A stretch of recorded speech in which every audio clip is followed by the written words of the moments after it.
5가 고통이 존귀한 인간에게 왔도다. 욥기는 전부 어떤 도움을 받지 않으면 무슨 이야기를 하는지 모르게 그 내용이 왔다 갔다 하는 것으로 보입니다. 그래서 먼저 본문이 무슨 말을 하는지 이해하도록 풀고 그 다음에 오늘 본문의 중요한 내용을 다뤄보겠습니다. 고통을 참을 수 없다는 욥의 하소연 6장 2절부터 보겠습니다. 나의 괴로움을 달아보며 나의 파멸을 저울 위에 모두 놓을 수 있다면 욥이 자신이 얼마나 힘든지를 토로하는 말입니다. 3절에서 바다의 모래보다도 무거울 것이라 그러므로 나의 말이 경솔하였구나라고 하는데 여기서 경솔하였다는 것은 자책하는 것이 아니라 너무 힘들어서 그냥 부지불식간에 비명이 나왔다는 뜻입니다. 이제 4절에서 전능자의 화살이 내게 박힘에 나의 영이 그 독을 마셨나니 하나님의 두려움이 나를 엄습하여 치는구나 라고 해놓고 뒤이어 들나귀, 소, 싱거운 것, 달걀의 신저의 일을 말하는데 이것들은 다 맛에 관한 것입니다. 전능자의 화살이 내게 박혀 나의 영이 그 독을 마셨습니다. 쓴맛, 곧 독을 마신 것입니다. 나귀가 울고 소가 우는 것은 배고파서 우는 것이지 그냥 울겠느냐. 자신이 왜 비명을 질렀겠느냐 하는 말입니다. 싱거운 것이 소금 없이 먹히겠느냐. 닭의 알 신자위가 맛이 있겠느냐. 결국 이 말은 내가 독을 마셨다. 그래서 비명이 터져 나오는 것이다. 그런 뜻입니다. 욥기 3장 20절에 가면 어찌하여 고난당하는 자에게 빛을 주셨으며 마음이 아픈 자에게 생명을 주셨는고라고 탄식하는 장면이 나옵니다. 여기서 마음이 아픈 자에게라는 말은 마음이 쓴 자라는 뜻입니다. 마음이 맛이 쓴 자, 다시 말해 맛에 관한 것입니다. 지금 욥이 하는 하소연은 다 감당할 수 없는 고난, 고통, 이해할 수 없는 환난에 관한 것입니다. 8절에 보면 나의 간구를 누가 들어줄 것이며 나의 소원을 하나님이 허락하시랴. 이는 곧 나를 멸하시기를 기뻐하사 하나님이 그의 손을 들어 나를 끊어버리실 것이라 라고 말합니다. 이 말은 누가 내 소원을 들어줄 것이냐. 하나님이 들어주시면 얼마나 좋겠느냐. 그러니 나를 빨리 죽여 주옵소서라는 내용입니다. 그런데 여기 욥은 그러할지라도 내가 오히려 위로를 받고 그칠 줄 모르는 고통 가운데에서 기뻐하는 것은 내가 거룩하신 이의 말씀을 거역하지 아니하였음이라라고 하여 자기가 지금 당하는 고통이 하나님 앞에 잘못하여 당하는 고통은 아니라고 끝까지 자신 있게 주장합니다. 우리가 지난 시간에 확인했듯이 욥의 친구들은 욥이 고난 당하는 것을 보면서 그것이 하나의 형벌, 곧 그가 잘못해서 당하는 벌이라고 합니다. 그런데 욥은 그렇지 않다는 것입니다. 다시 앞으로 돌아가 욥과 친구들의 싸움에서 우리가 분명히 해둘 것은 이것입니다. 욥의 친구들이 욥이 자신의 잘못 때문에 고통을 당한다고 믿는 이유는 그들이 인과응보의 체계 속에서 모든 것을 이해하고 설명하려 들기 때문입니다. 그런데 욥기는 시작부터 욥을 무음한 자, 애초에 완벽한 자로 설정하고 있습니다. 이 점을 잊으면 안 됩니다. 지금 고난 앞에서 욥은 죽기를 바라지만 그것은 자기가 잘못했기 때문이 아니라 그가 당하는 고통이 너무 심해서 죽여달라는 것입니다. 이 부분이 욥기의 핵심입니다. 그가 당하는 고통이 무엇인가, 왜 생겼는가, 왜 하나님이 그렇게 하셨는가가 욥기의 핵심인데 친구들은 자꾸 잘못 짚고 있습니다. 고통의 원인을 욥의 책임으로 계속 돌립니다. 그렇다고 이 부분이 필요 없는 것은 아닙니다. 도덕 질서의 견고함이란 것은 신앙의 첫 번째 틀이기 때문입니다. 도덕 질서란 가장 기본적인 틀이라고 할 수 있습니다. 그러나 그것이 전부는 아니더라가 욥기입니다. 11절을 봅시다. 내가 무슨 기력이 있기에 기다리겠느냐. 내 마지막이 어떠하겠느냐. 그저 참겠느냐. 나의 기력이 어찌 돌의 기력이겠느냐. 나의 살이 어찌 노쇠겠느냐. 욥이 지금 왜 더 참아야 하느냐고 하는 것은 욥의 세 친구 중 맨 첫 번째로 입을 연 엘리바스가 계속 욥에게 이것을 요구했기 때문입니다. 5장 2절을 다시 찾아봅시다. 분노가 미련한 자를 죽이고 시기가 어리석은 자를 멸하느니라. 어렵고 화난다고 해서 생각 없이 짓거리면 안 된다고 훈계합니다. 또한 4장 3절에 보면 보라 전에 내가 여러 사람을 훈계하였고 손이 늘어진 자를 강하게 하였고 넘어진 자를 말로 붙들어 주었고 무릎이 약한 자를 강하게 하였거늘 이제 이 일이 내게 이름에 내가 힘들어하고 이 일이 내게 닥침에 내가 놀라는구나라고 꾸짖고 있습니다. 너도 옛날에 도덕질서 속에 있지 않았느냐. 내가 그것으로 남을 경계하기도 하고 교훈도 하지 않았느냐. 그런데 너한테 이 일이 벌어지니까 너는 쩔쩔매는 것이냐라는 것입니다. 5장 17절에서는 볼지어다. 하나님께 징계받는 자에게는 복이 있나니 그런즉 너는 전능자의 경계를 업신여기지 말지니라고 충고합니다. 이처럼 엘리바스가 계속 도덕 질서의 체계 속에서 욥을 교훈하고 책망하고 또 그렇게 위로하는 데 대하여 욥은 끊임없이 이것은 그 문제가 아니라라고 답하고 있습니다. 여기에서 욥이 죽겠다는 것은 자폭을 말하는 것이 아니고 내 잘못을 그냥 끌어안고 회개하지 않고 죽어버리겠다고 고집을 부리는 것도 아닙니다. 욥은 나도 지금 상황을 이해할 수 없는데 그것을 이해하는 것보다 당장 이 고통을 참을 수 없어서 그런다 하고 하소연하는 것입니다. 그래서 13절에서 나의 도움이 내 속에 없지 아니하냐, 나의 능력이 내게서 쫓겨나지 아니하느냐라고 하고 있습니다. 나에게 일어난 일을 나는 이해할 수도 설명할 수도 없다. 이 일은 너희가 나한테 하는 이야기와 내가 예전에 했던 그런 도덕 질서와 신앙의 체계에서는 이해할 수 없는 것이다. 그것으로 답이 되지 않는다. 나의 도움이 내 속에 없지 아니하냐, 나의 능력이 내게서 쫓겨나지 아니하였느냐. 이 말을 쉽게 말하자면 이런 이야기입니다. 법이 무엇입니까? 법은 외적 강제력입니다. 사회 질서를 유지하기 위한 외적 강제력이 법입니다. 도덕은 무엇입니까? 도덕은 내적 강제력입니다. 인간이 지니는 가치와 명예에 대한 내적 동기입니다. 도덕은 강요할 수 없습니다. 스스로가 자신을 낮추겠다고 결심하지 않은 한 동력을 받을 다른 이유가 없는 것이 도덕입니다. 지금 하는 이야기가 그것입니다. 내 속에 동력이 없다. 지금 일어난 일은 내가 어떻게 이해할 수 없다. 왜 그런지 어떻게 해야 하는지 모를 일이 벌어졌기 때문에 내 속에서 답을 찾을 수 없다. 그러니 내가 죽겠다는 것을 너희는 탓하지 말라. 이렇게 이야기하는 것입니다. 욥기 5장에서 엘리바스가 욥에게 한 소리 했어요. 욥이 이제는 친구들을 만나서 친구들에게 하소연한 거예요. 내가 너무 힘들다, 죽겠다. 하나님이 왜 나에게 이런 고난을 주시는지 정말로 모르겠다. 그러니까 1장, 2장, 3장까지는 욥이 잘 버티다가 친구들이 오니까 마음이 무너진 거예요. 친구들한테 내 답답한 마음을 이야기하고 싶었던 거예요. 그런데 그 말을 듣고 친구들이 어떻게 해요? 아, 욥아 정말 힘들겠구나 라고 위로해 주면 좋았는데 또 욥의 친구들이 고집해서 욥의 말에 흠을 잡는 거죠. 트집을 잡는 거죠. 욥이 하나님 앞에 불평하는 것처럼 들리니까 그 하소연이. 그래서 욥에게 엘리바스가 첫 번째, 너가 잘못한 게 있으니까 하나님이 그렇게 혼내신 것이 아니냐. 잘 한번 너가 잘못한 게 무엇인지 찾아보고 회개하고 다시 하나님 앞에 돌아오자. 이렇게 좋게 얘기했는데 욥이 그 말이 서운했던 거예요. 그래서 다시 얘기하는 거예요. 나는 정말 잘못한 게 없다. 하나님 앞에 정말 내가 미치겠다. 이것저것 생각해봐도 미치겠다. 하나님 앞에 내가 원망과 불평하는 게 정말 신앙이 없어 그런 것이 아니라 우리가 아프면은 막 끙끙 앓는 것처럼 욥이 그렇다라는 거예요. 너무 아프니까 지금 끙끙 앓고 있는 것인데 너희가 그 끙끙 앓고 있는 그 내 말을 너무 하나님 앞에 불신앙하는 것처럼 듣는 거는 옳지 않다. 나는 너무 아파서 지금 소리를 지르는 것이다. 내 마음을 좀 알아줘라. 그리고 내가 하나님이 왜 이런 고난을 주시는지 알았다면 내가 그래도 참고 견디겠는데 아무리 내가 찾아봐도 모르겠다. 그 이유를 알면 견디겠는데 그 이유를 하나님이 알려주지 않으니까 그냥 지금 너무 힘들어 죽고 싶다. 그렇게 말하는 거란 말이에요. 고통의 원인이 무엇인지 모른다. 14절부터 보겠습니다. 갑자기 어디로 갔는지 모를 이야기가 튀어나왔습니다. 낙심한 자가 비록 전능자를 경외하기를 저버릴지라도 그의 친구로부터 동정을 받느니라. 내 형제들은 개울과 같이 변덕스럽고 그들은 개울의 물살같이 지나가누나 얼음이 녹으며 물이 검어지며 눈이 그 속에 감추어질지라도 따뜻하면 마르고 더우면 그 자리에서 아주 없어지나니 대상들은 그들의 길을 벗어나서 삭막한 들에 들어가 멸망하느니라.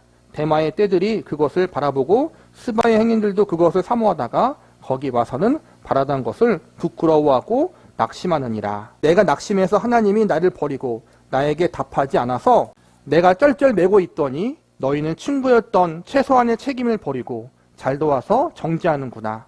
말라버린 물 같구나. 얼음이 녹아서 말라버린 것 같고 그 자리도 없어져서 사막의 길을 가는 그 큰 대상들, 장사하는 자들이 사막을 가면서 물을 찾아 헤매다가 못 찾아서 죽어가는 것 같구나. 대마의 떼들이 그것을 바라보고 스바의 행인들도 그것을 사모하더라. 여기 대마의 떼들에서 대마는 지명입니다. 아마도 위에 말한 대상을 가리키는 것 같습니다. 스바의 행인들은 사막을 여행하는 사람들을 가리킵니다. 그들이 사막에서 물을 찾아 헤맵니다. 그래서 물이 여기 있나 보다 해서 왔는데 막상 오니 물이 없습니다. 그래서 바라던 것을 부끄러워하여 낙심합니다. 찾다가 못 찾아서 헤매고 있는 장면입니다. 물을 찾다가 못 찾으면 어떻게 됩니까? 죽습니다. 지금 친구들을 향해 너희가 지금 그런 꼴이라고 하며 나무라는 장면입니다. 이어서 계속 보시면 분명해집니다. 이제 너희는 아무것도 아니로구나. 너희가 두려운 일을 본즉 겁내는구나. 내가 언제 너희에게 무엇을 달라고 말하더냐? 나를 위하여 너희 재물을 선물로 달라고 하더냐? 내가 언제 말하기를 원수의 손에서 나를 구원하려 하더냐? 폭군의 손에서 나를 구원하려 하더냐? 너희는 어쩌면 그럴 수 있겠느냐? 내가 만일 하나님 앞에 미움을 받아서 쫓겨난다고 하자. 그러면 이제 희망 없는 사람이 아니냐? 그러면 너희가 나를 동정해야 하지 않느냐? 이것이 예수 믿으면서 제가 보는 가슴 아픈 일 중에 하나입니다. 우리는 예수를 믿었고 저 사람은 안 믿고 있습니다. 불쌍합니다. 불쌍하지만 가서 욕할 필요 없고 정죄할 필요는 없습니다.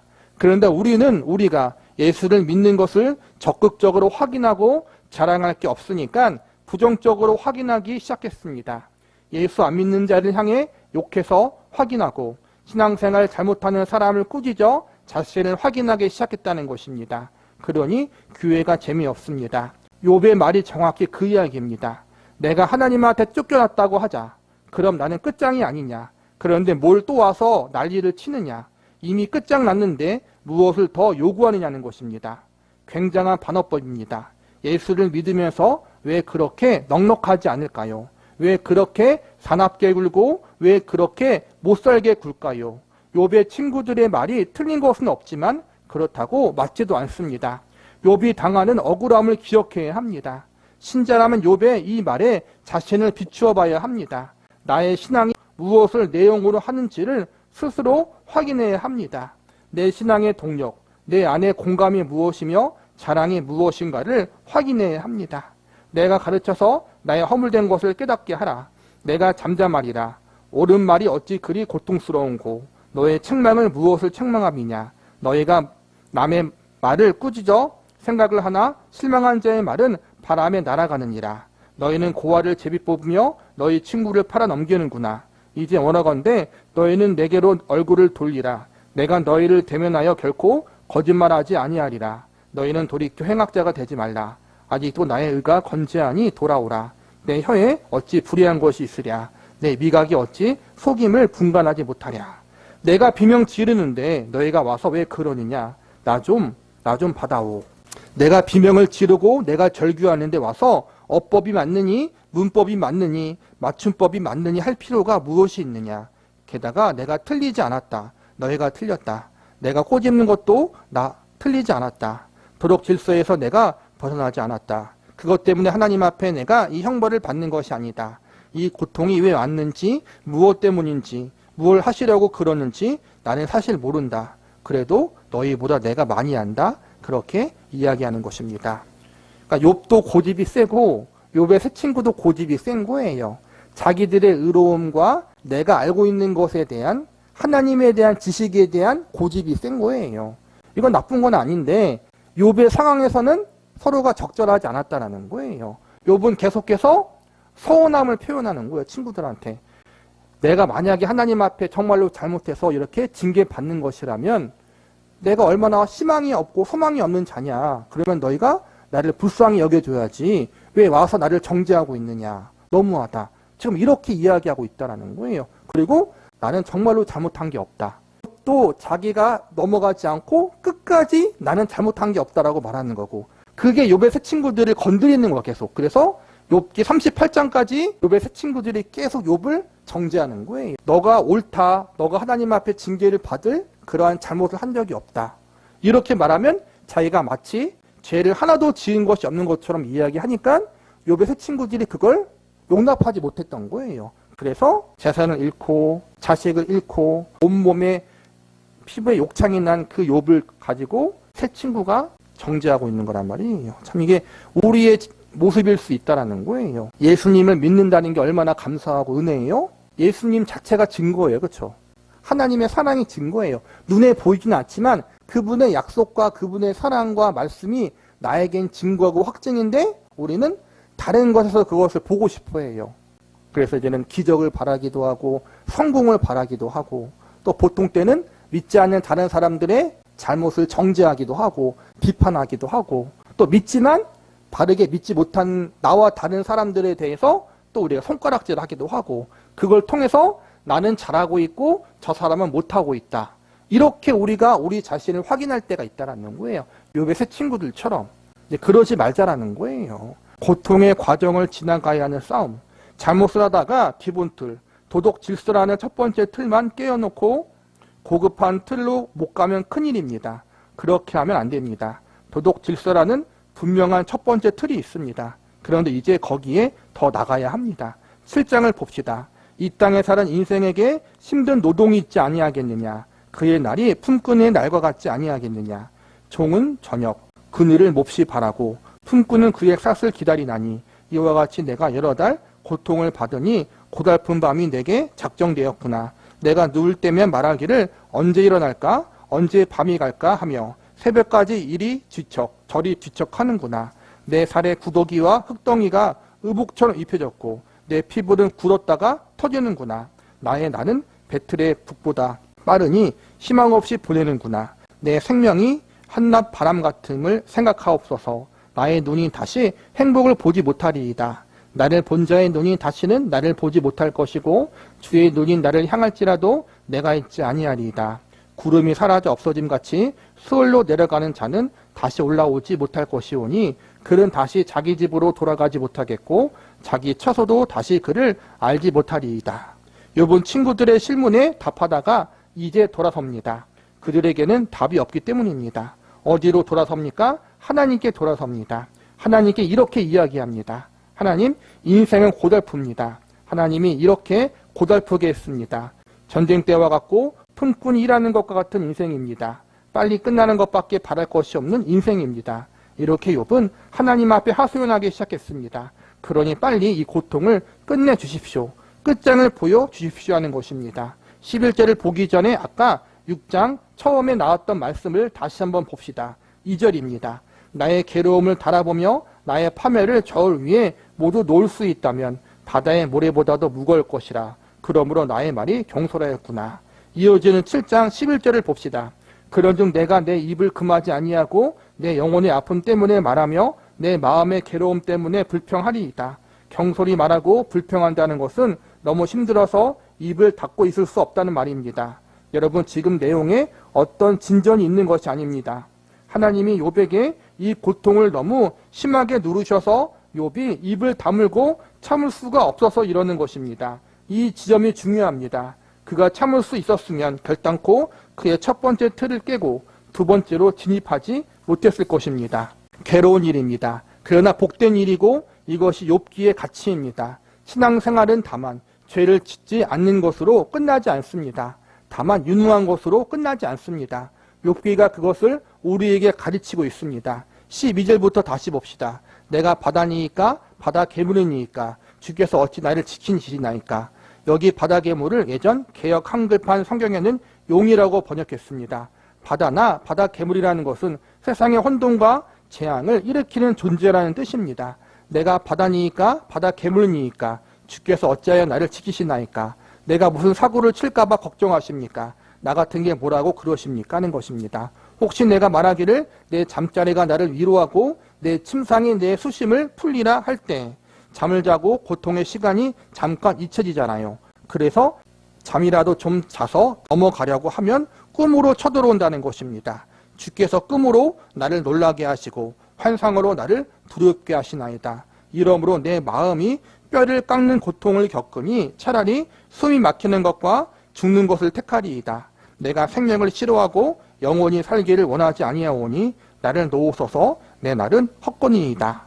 주께 놓아주십시오. 하나님, 인생을 고달픕니다. 여기 지금 어떠한 상황이냐면 앞에 잠깐 나왔듯이 온몸에 욕창이 나고 그 상처에 이제는 파리 같은 것들이 이제 구더기를 알을 난 거예요. 그래서 그 살에서 구더기 알이 막 나오고 있는 상황이에요. 막.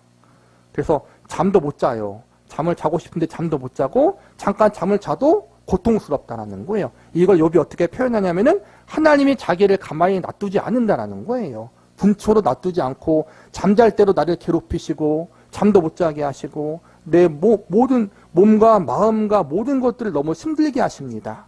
내가 하나님 앞에 도대체 무슨 잘못을 했기에 내가 바다의 괴물도 아니고 하나님이 나를 그렇게 옆에서 딱 지켜놓고 나를 그렇게 붙들어서 괴롭히시는 이유가 무엇입니까? 빨리 나를 놔두셔서 나를 죽게 하옵소서. 지금 이렇게 말하고 있다라는 거예요. 너무 힘드니까. 이게 아까 말했듯이 믿음이 없는 원망과 불평이 아니라 너무 고통스러우니까 비명 지르는 거란 말이에요. 그 비명을 하나님 앞에 지르는 거라는 거예요. 그렇게 이해할 수 있어야 된다는 거예요. 그런데 하나님은 거기서 우리를 면제해 주려는 것 같지 않습니다. 이것은 욥기만의 주제가 아닙니다. 로마서 5장을 봅시다. 여러분이 잘 아시는 로마서 5장 1절 이하에 이 중요한 주제가 나옵니다. 그러므로 우리가 믿음으로 의롭다 하심을 받았으니 우리 주 예수 그리스도로 말미암아 하나님과 화평을 누리자. 또한 그로 말미암아 우리가 믿음으로 서 있는 이 은혜에 들어감을 얻었으며 하나님의 영광을 바라고 즐거워하느니라. 바로 이어지는 3절에서는 하나님과의 화목, 믿음으로 말미암은 구원과 영광의 미래 사이에 놓인 현재를 이렇게 묘사합니다. 다만 이뿐 아니라 우리가 환난 중에도 즐거워하나니 이는 환난은 인내를, 인내는 연단을, 연단은 소망을 이루는 줄 아미로다. 기독교는 고통을 면제해 주는데 관심이 없다는 유명한 말이 있지 않습니까? 로마서 5장 8절에서 예수 그리스도의 죽으심을 논하면서 우리가 아직 죄인 되었을 때 그리스도께서 우리를 위하여 죽으심으로 하나님께서 우리에 대한 자기의 사랑을 확증하셨다고 합니다. 그래서 우리는 이 사랑을 근거로 하여 현실적 보상을 성급히 기대해야 합니다. 우리가 아직 죄인 되었을 때 우리를 위하여 그 아들을 보내시고 죽이실 수 있다면 현실의 어떠한 문제에 대해서도 해결해 주시지 않겠느냐라고 기대해야 합니다. 로마서 8장에 나오는 것 같이 자기 아들을 아끼지 아니하시고 우리 모든 사람을 위하여 내주신 이가 어찌 그 아들과 함께 모든 것을 우리에게 주시지 아니하겠느냐라가 따라오게 되어 있습니다. 그러나 5장 9절은 다음과 같이 되어 있습니다.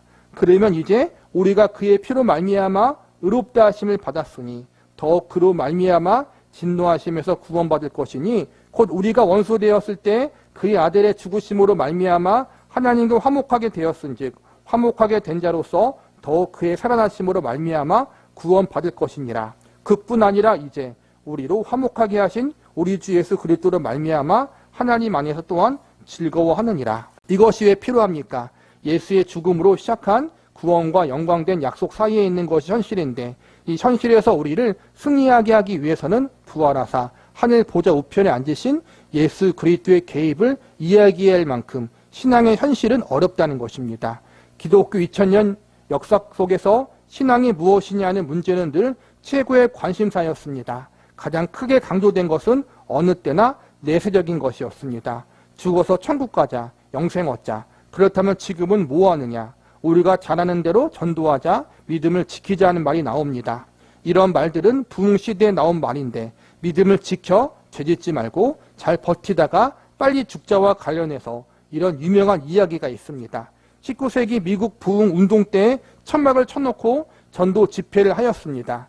교회 건물만으로 모자라서 천막을 크게 칩니다. 사람들이 오기 좋은 곳에 천막을 치는데 아스팔트가 있기 전이라 마른 날에는 먼지가 풀풀 날리고 비라도 오면 땅이 질퍽질퍽합니다. 그래서 천막 안에 의자를 가지런히 놓고 그 가운데 질척거리지 말라고 톱밥을 뿌려놓습니다. 그러면 부흥사가 설교하고 예수를 영접하는 사람은 앞으로 나으라고 이야기합니다. 그래서 흔히 예수를 영접하는 것을 톱밥길을 걸어 나간다라고 표현하게 되었습니다. 그렇게 톱밥을 뿌린 가운데 길을 걸어 나와서 영접하고 회개하고 그리고 돌아가서 트럭에 치여 죽는 게 최고의 복이라고 했습니다. 이 말을 알아들으실 것입니다. 고달픈 인생이니까 그렇습니다. 살아생전 신앙이라는 것이 무슨 의미인가? 사실 기독교 신앙에서 아직까지도 제일 문제인 것입니다. 신앙이란 무엇인가? 욥기에서 그 이야기를 하는 것입니다. 욥은 계속 뭐라고 합니까? 나는 하나님을 거역하고 죄 지은 게 없다. 그러니 빨리 죽여주시옵소서 하는 것이 전부가 아닙니까? 그런데 하나님이 안 죽이십니다. 왜 그럴까요? 욥이 살아서 2배의 복을 누려야 하기 때문입니다. 그러려면 이 고통의 과정을 지나가야 하는 것이 그게 이 싸움입니다. 우리가 예수님 믿고 회개하고 예수님 영접하면 우리의 죄를 다 용서받으니까 바로 예수님 영접하고 교회에서 나가서 집에 가다가 교통사고로 죽으면 아무런 죄도 그 위에 안 짓고 가장 좋은 것이다. 과거 부흥의 시대에는 그렇게 생각했다라는 거예요. 죄를 최대한 짓지 않고 우리가 죽는 게 최고의 복이다. 근데 그게 맞다라면 저와 여러분의 삶이 설명이 안 되고 욥의 고통이 설명이 안 된다라는 거예요. 최대한 죄를 덜 짓고 살다가 죽는 게 맞다면 저와 여러분이 예수님을 영접하는 그때 영접하고 그 다음날 죽으면 제일 좋아요. 그렇죠? 죄 지을 일이 없잖아요. 그러면은. 그런데 하나님께서 어때요? 예수님을 믿은 이후에 영접한 이후에 지금까지 살려놓으셔서 죄를 많이 짓게 만들어요.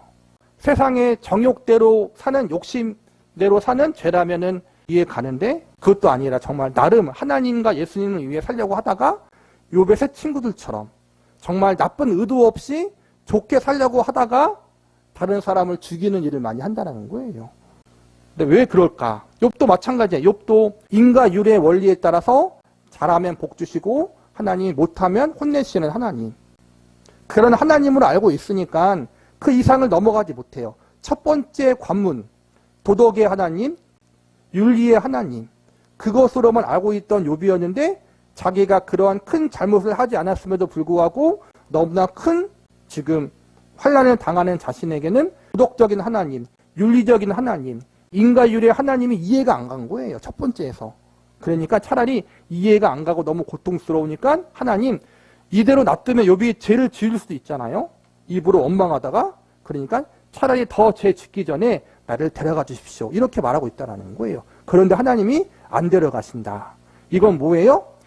하나님 믿고 예수님 믿고 최대한 죄를 덜 짓고 살다가 죽는 게 하나님의 뜻이 아니라 더 깊은 게 있다는 거예요. 예수님 믿게 하고 정말 이런저런 많은 죄를 짓고 욥의 새 친구들처럼 악한 의도 없이 거룩하게 살려고 하다가 종교적으로 열심히 살려고 하다가 옆에 사람 정죄하는 죄도 짓고 이런저런 죄를 많이 지은 다음 그 두 번째로 넘어가야 한다는 거예요. 그 두 번째가 뭐냐면은 하나님을 더 깊이 만나는 자리에 가야 된다는 거예요.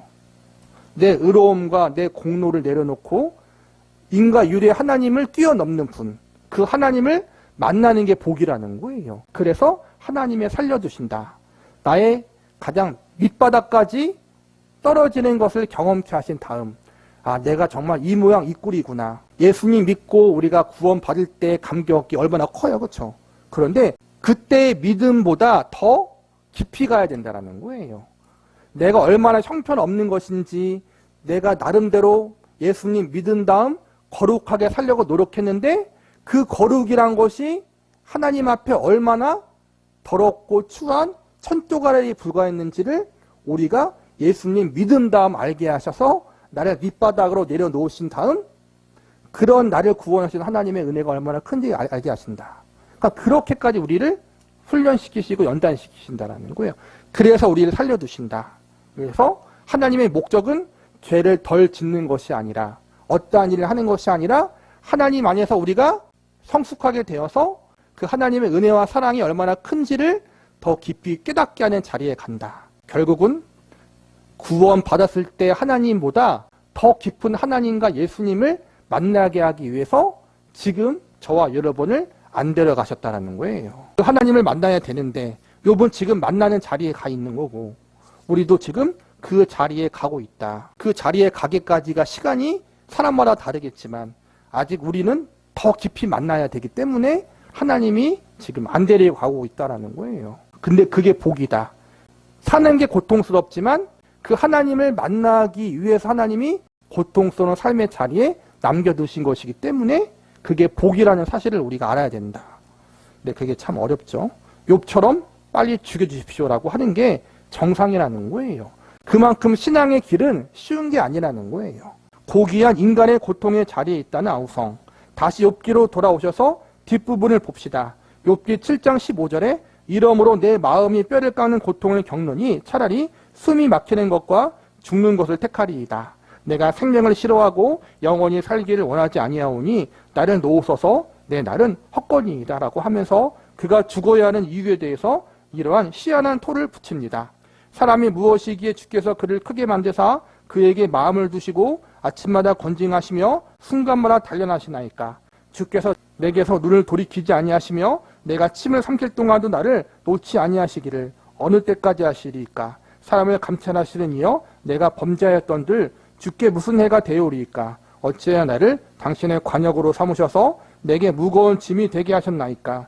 주께서 어찌하여 내 허물을 사하여 주지 아니하시며 내 죄악을 제거하여 버리지 아니하시나이까. 내가 이제 흙에 누우리니 주께서 나를 애써 찾으실지라도 내가 남아있지 아니하리이다. 욥이 할 수 있는 선택은 이것밖에 없습니다. 답은 없고 이해할 수도 없으니 죄짓지 않고 빨리 죽는 수밖에 다른 답이 보이지 않습니다. 그런데 이 말씀을 자세히 한번 생각해 봅시다. 사람이 무엇이기에 주께서 그를 크게 만드사 그에게 마음을 두시고 아침마다 건징하시며 순간마다 단련하시나이까. 아주 중요한 구절입니다. 시편 8편에 가봅시다. 놀라운 찬송시입니다.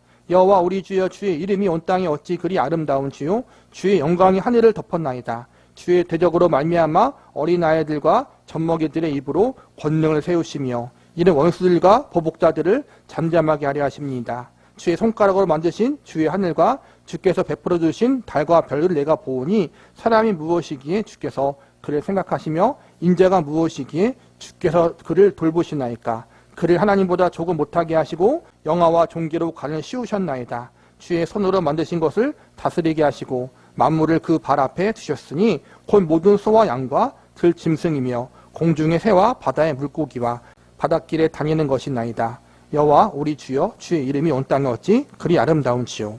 이 시에서 인간에게 존귀와 영광을 주신 하나님을 찬송합니다. 하나님이 인간을 얼마나 높고 귀하게 만드셨는가에 감탄하고 있습니다. 동일한 표현으로 지금 보는 욥기 7장에서 이렇게 말합니다. 사람이 무엇이기에 주께서 그리 크게 만드사 그에게 마음을 두시고 아침마다 건징하시며 순간마다 단련하시나이까. 주께서 내게서 눈을 돌이키지 아니하시며 내가 침을 삼킬 동안도 나를 놓지 아니하시기를 어느 때까지 하시리이까. 사람을 감찰하시는 이여 내가 범죄하였던들 주께 무슨 해가 되오리이까. 어찌해야 나를 당신의 관역으로 삼으셔서 내게 무거운 짐이 되게 하셨나이까. 이 둘이 묶여있는 것입니다. 이것이 짐이 되는 때가 있습니다. 쉽게 살게 해주십시오. 남에게 해를 끼치지 않고 손가락질 받지 않게 하고 착하고 명예롭게 살다가 죽어 하나님 나라에서 영원한 복락을 누리게 하옵소서. 쉽게 말해서 시편 말씀 같은 경우에는 인간이 정말 연약하고 부족한 피조물인데 너무나 사랑하셔서 이 우주 만물을 보고 감격하게 하시고, 그러니까 우리 때문에 하나님이 이 우주 만물을 만드셨다라는 거예요. 얼마나 하나님께서 우리를 사랑하시는지. 그만큼 사랑과 관심을 가졌다라는 건데 욥에게는 그게 부담스럽다라는 거예요. 왜요? 하나님이 나를 너무나 관심을 두사 나를 침 삼킬 동안도 놔두지 않고 나를 연단하시는 게 너무나 힘들다라는 거예요. 그러니까 하나님은 우리를 예수님의 사랑처럼 사랑하신다. 이게 긍정적인 말이기도 하지만 연단당하는 어떠한 누군가에게, 욥에게는 그 관심이 너무나 힘들 때가 있다는 거예요. 고통스러울 때가 있다는 거예요. 그만큼 하나님이 우리를 가만히 놔두지 않으신다. 그 가만히 놔두지 않는다는 게 알고 보면 복이라는 거죠. 그런데 하나님께서 그렇게 못하겠다고 하는 것이 욥기입니다.